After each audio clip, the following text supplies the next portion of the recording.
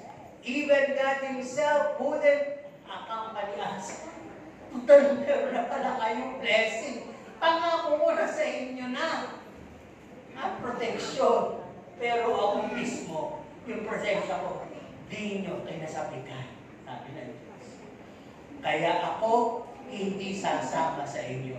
Sapagkat matitigas ang ulo nyo, matitigas ang leeg nyo. Sabi nga sa verse 3, di ba? Mamaya patayin ko pa kayo. Di ba? Bakit ako sasama sa inyo? Kayo naman yung nasusunod eh. Ito na yung sakit. Pero, bagi kayo mabagi. Favor versus favor. Ito na. Tapos yung mga kanyo. Sa isip ko. Okay. Sabi dito, not all good things in our lives are still God's favor. Sabi natin sa ating katabi ko, di ba? Hindi naman pala lahat pabor ng Diyos. Go! Pakinggan niyo mabuti bakit ito sinabi. Bakit sinasabi ng Diyos? Ang sabi nga dito, some and most, you'll have to pay for it. Hindi po lahat pabor. Yung iba, pagbabayaran niyo. Sino yun? To whom it may concern. Sa kinauukulan ng mensahe nito, sino-sino ba yung tinatalakay dito? Yung nakikinig ngayon, nakikipag-aral naman, pero hindi nababago. Walang adjustment, walang application sa buhay. At ang sinasabi, wala namang nangyari sa amin. Diba? Kung hindi kami sumunod. Ano ba? Sino pa ang mga concerned sa mensahe nito? Those who are spiritually forward. Yung mga duwa. Yung duwa, referring sa walang faith. Duwag yun. At sa Revelation 21:8, yung duwag, isa sa ibubulit sa impyerno. Ano yung kaduwagan? Kaduwagan humayo, kaduwagan magbigay, kaduwagan mag-share, lahat ng kaduwagan. Hindi mo makuha dahil duwag ka. Ano ba? Whom it may concern. Those who are setting their own rules and standard in serving God. Para sa akin, ito lang ang oras para sa Diyos. Ito lang ang ibibigay para sa Diyos. Ito lang ako sa Diyos. Ito lang ang gusto kong pansinin. At ito lang ang hanggang kaya ko talaga sa Diyos. Diyos po siya. Pag iniba nyo, kayo yung Diyos. Hindi siya. Pero nananatili siyang Diyos. Kaya sabi niya, hindi na ako sasama. Diyos ka na naman ang buhay. Ba't pa ako sasama? Ano ba? Yung mga proud and highly acclaimed. Yung tingin sa sarili, hindi ko kayo magpatawad. Kailangan mapansin ko. Hindi nyo pwede i-compare dahil ako yung pinakamagaling dito. Pag ako umalis, panulog ko kayo dyan. Mga ganyan. Yung masyado ng ano sa sarili, ay yan. Ang sabi ko dito, sino pa ang mga pinatutupan ng gano'n na magbabayan? Yung mga hinanakawan. Alam nyo na po yung oras, pagbibigay, and everything, talento na pinagkaroon na hindi mo kayang ibigay. Lahat yun, magbabayad kayo. Pay more or pay more. I guess you choose to pay more it. Anong bayad? Isang araw, ito yung bayad. Pwedeng mamatay ka o mamatay ang isa sa mahal mo sa buhay. Yan ang bayad. Pangalawa, pwede kang maghirap, masulog ang ari-arian mo, makuha, marimatay, etc. Pwede kang maaksidente, trahedya dumating sa'yo, at pwede kang i-overtake ng kaaway. Ano pa? Ito pa na lang. Gagamit at bubuksan ng Diyos ang lahat ng pintuan ng sakit karamdaman nang dumako sa'yo. Tingnan din dito sa Exodus 33, sa verse 4. Anong naging response ni Moises? Simple lang. Nung sinabi ng Diyos yun, nabalitaan nila, sabi nila, nalungkot sila, nanabis, umiyak. Hindi na lang kami tutuloy doon. Kung hindi ka rin lang sasama, Panginoon, hindi na lang. Hindi sila pumayag doon, sige, tutuloy kami. Sige, hindi naman para tayo papaslamin ng Diyos eh. Hindi naman siya sasama eh. Pero, bubuksan na ng Diyos ang konsekwensya sa kanila. Kaya nalaman nila yun. Kaya ang nare-respect sila ay hubarin yung kanilang mga pahiyas. Kasi nagsisimbolo yun, no? Paano bang everything is under our heads, under our control, under our authority. Kumpiyansa na kami dahil mayaman na kami. Nakuha rin naman namin yung pangako, nakuha rin naman namin yung pagkain, nakuha rin naman namin yung proteksyon. Tayo na! Iniwan ng Diyos. Gawin mo maraming Kristiyano. Matapos pagpalain, matapos sa patunayan ng pagpalain ng Diyos, huminto sa mga pagsasakripisyo, pag-aalay, at paglapit sa Diyos ay nabubuhay ng kumpiyansa. One day, you'll pay for it. Ano pang bayan? O conclusion natin dito. Sa atin ang sinasabi, hindi pa huli ang lahat. Narinig nyo lagi yung paalala. Baka malapit na mamamatay ka o mamamatay ang isa sa inyong mahal sa buhay. Huwag mong antayin. Ang trahedya pa ang magpaalala sa iyo. Banal na pagkatakot ang hingin natin sa Diyos nang mangyari sa buhay natin yung maganda. Ilig tayo sa repentance. Sabi ng kanta, doon mo, lagi gusto-gusto kong narinig eh. If your present doesn't go with us, we don't want to leave your place. This place. Hindi ako papayag na umatin lang ako. Kailangan maramdaman ko yung presensya mo. Ayoko na lumabas ang hindi ko na nararamdaman yun. Lalo na po ngayon, ang dami sa Facebook, hindi ko alam. Yung anak nyo, di ba nakakaanak? Minsan ayoko lang panoorin. Batuk-batukan, tadya ka ng 5, pakayat-payat. Iit siya sa pader, iit siya sa burang. Hindi pa natapos, talagang gusto lang patayin eh. Irireklamo ng magulang. Tapos, papatawag lang naman yung magulang nito, wala nang matuwa. Doon yung mga protection. Baka isang araw, may nag-aantay ng mga ganun sa inyo, sa anak niyo, sa buhay niyo.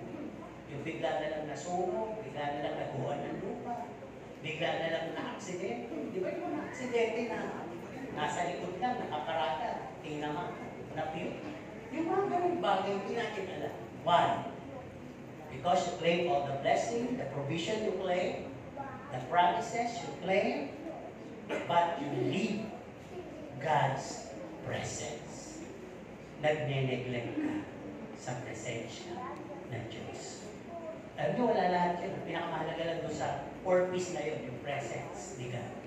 Kasi pag bumalik ka sa presence ni God, yung tatlo kaabing ulit. Pero pag inuna mo na yung tatlo, at wala na sa presence of God, wala na. Amen po ba?